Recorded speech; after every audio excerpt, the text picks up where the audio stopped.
मैं राजस्थान के हनुमानगढ़ जिले में स्थित भटनेर दुर्ग बोल रहा हूँ। मैं वही हूँ जहाँ दिल्ली सल्तनत की रजिया सुल्तान को कुछ समय के लिए रखा गया था। मैं वही दुर्ग हूँ जो राजस्थान ही नहीं बल्कि भारत के सबसे प्राचीनतम और महान किलों में से एक है। मैं वही भटनेर का किला हूँ जहाँ मुगल सम्राट अकबर से लेकर शूरवीर पृथ्वीराज चौहान जैसे महान राजाओं ने अपने नियंत्रण में रखा।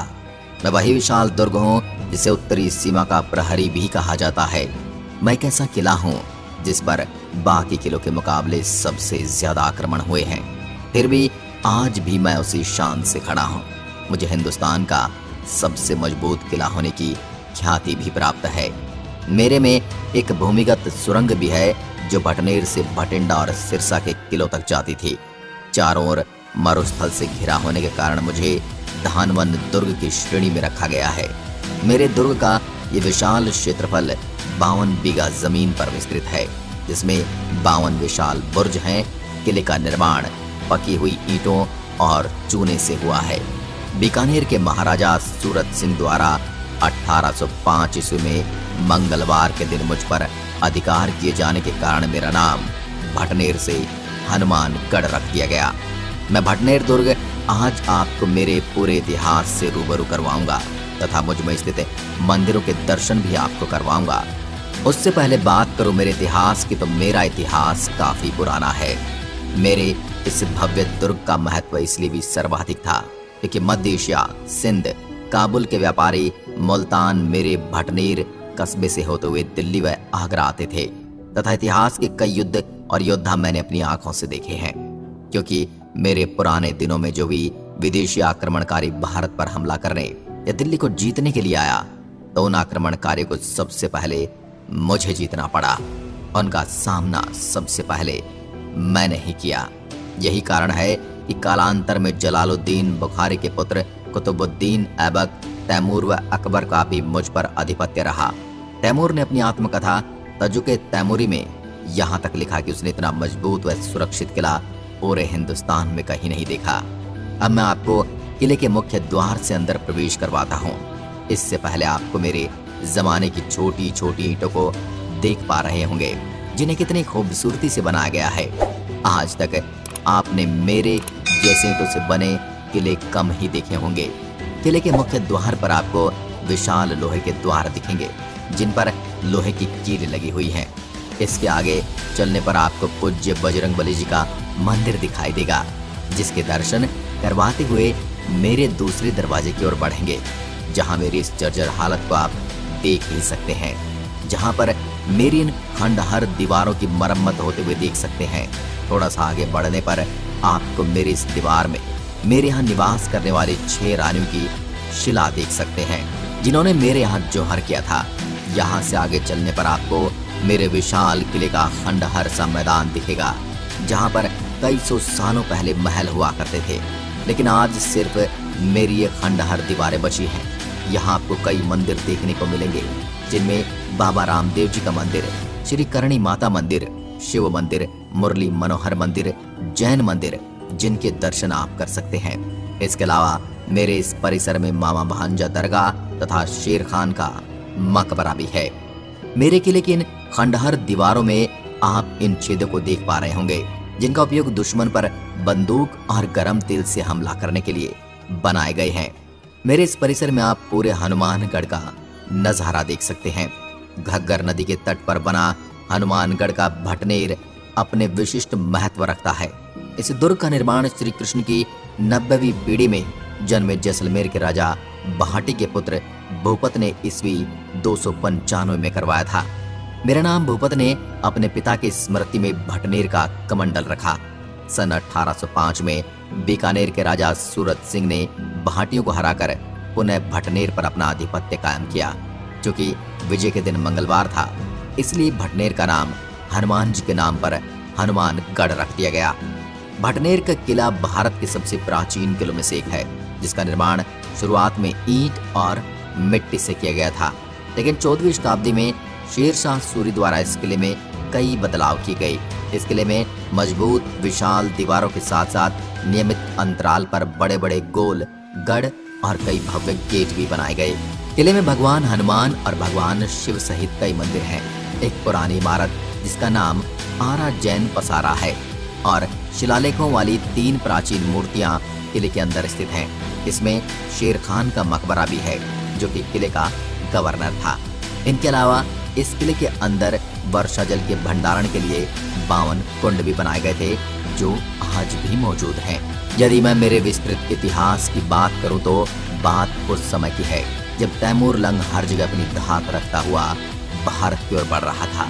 इतिहास का बोध कहता है कि बगदाद के बाद वह सीधा भारत पर आक्रमण करने आ रहा था और अप्रैल 1398 के किसी रोज उसने झेलम और रावी को पार कर मुझ पर कब्जा कर लिया। समय राव दूलचंद का था। मैं उनके राज में चल रहा था। अचानक हुए इस आक्रमण का दूलचंद को पता ही नहीं चला और वह धोखे से मेरा घेरा डाल आक्रमण कर देता है। फिर होती है लूटपाट और नरसंहार। मेरे यहीं रहते हुए तैमूर ने अपनी जीवनी तुजुके तैमूरी में लिखा और उसमें कहा कि मैंने अपने जीवन में इस दुर्ग जैसा मजबूत किला कभी नहीं देखा। तैमूर अकेला नहीं आया था। मेरे इस रेत के किले में गजनवी तैमूर से पहले आ चुका था। 13वीं शताब्दी में गुलाम भी आए और गयासुद्दीन बलबन का यहाँ राज रहा। बलबन का चचेरा भाई शेर खां हाकिम मेरे यहीं रहा। मंगोलों से लड़ा, उनके आक्रमण सहे और अंत में मेरे इसी दुर्ग में मृत्यु भी हो गई। कुतुबुद्दीन ऐबक, पृथ्वीराज चौहान, अकबर, जहांगीर आदि ने मेरे इस दुर्ग में राज किया। इतिहास बताता है कि दिल्ली सल्तनत के रजिया सुल्तान को भी इसी दुर्ग में कुछ समय के लिए रखा गया था। यह कहें कि सबसे ज्यादा विदेशी आक्रमण इसी मेरे दुर्ग, इसी उत्तरी सीमा के प्रहरी ने झेले हैं। इतने आक्रमणों का कारण था मेरे इस किले का दिल्ली मार्ग के बीच में होना। मैं संभवतः भारत का एकमात्र ऐसा किला हूँ जहाँ मुस्लिम महिलाओं ने भी जौहर किया है। मैं कब हनुमानगढ़ हुआ उसका भी अपना किस्सा है। किस्सा क्या, राजाओं की बातें हैं। बीकानेर महाराज सूरत सिंह ने 1805 में किसी माह के किसी रोज मेरे इस किले पर अधिकार कर लिया था। उस दिन मंगलवार था और यहाँ वार हनुमान जी का वार है, तो साहब नाम रख दिया गया हनुमानगढ़। और इस उपलक्ष्य में मेरे इस दुर्ग में हनुमान मंदिर भी बनवाया गया। दरअसल हमने बातें बहुत की, लोगों को बचाने की, संस्कृति को बचाने की, हमारी विरासत को बचाने की, लेकिन हमने केवल बातें ही, फकत बातें। और यही कारण है कि मेरे जैसे कई दुर्ग जर्जर अवस्था में जीवन काट रहे हैं। उनकी सेवा कौन करे। इस युग में चीजें बदल गई, समय पूरा वैश्वीकरण की ओर है। ऐसे में लोग और चीजों को संरक्षित करने की उम्मीद करना बेमानी है। फिर भी यह कहना एक उम्मीद भर है कि सरकार को चाहिए कि मेरे जैसे इन विरासतों का जीर्णोद्धार करें और पर्यटकों के लिए नए रास्ते निकालें। एक बात आश्चर्य भरे कि 1700 साल पुराना मेरा यह किला अनेक विपदाओं को झेलने के बावजूद आज भी जिंदा है। यदि आप अपने दोस्तों या परिवार के साथ मुझे घूमने का प्लान कर रहे हैं और अपनी ट्रिप पर जाने से पहले भटनेर किले के खुलने और बंद होने के समय को जानना चाहते हैं, तो हम आपकी जानकारी के लिए बता दें, भटनेर का किला पर्यटकों के घूमने के लिए प्रतिदिन सुबह 9 बजे से शाम 6 बजे तक खुला रहता है। आप इस दौरान कभी भी यहाँ घूमने आ सकते हैं। भटनेर किला के ट्रिप पर आने वाले पर्यटकों को बता दें, भटनेर किले में पर्यटकों की एंट्री और घूमने के लिए भी शुल्क नहीं है। यहाँ बिना किसी शुल्क का भुगतान किए आराम से घूम सकते हैं।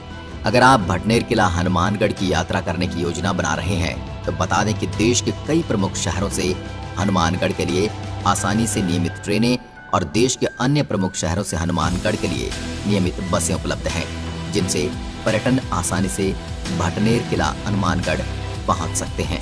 अगर आप भटनेर किला हनुमानगढ़ की यात्रा सड़क मार्ग के द्वारा करना चाहते हैं तो आपको बता दें, हनुमानगढ़ सूरतगढ़ गंगानगर अबोहर से सड़क मार्ग द्वारा अच्छी तरह से जुड़ा है, जो इससे क्रमशः 29 किलोमीटर, 35 किलोमीटर और 37 किलोमीटर की दूरी पर है।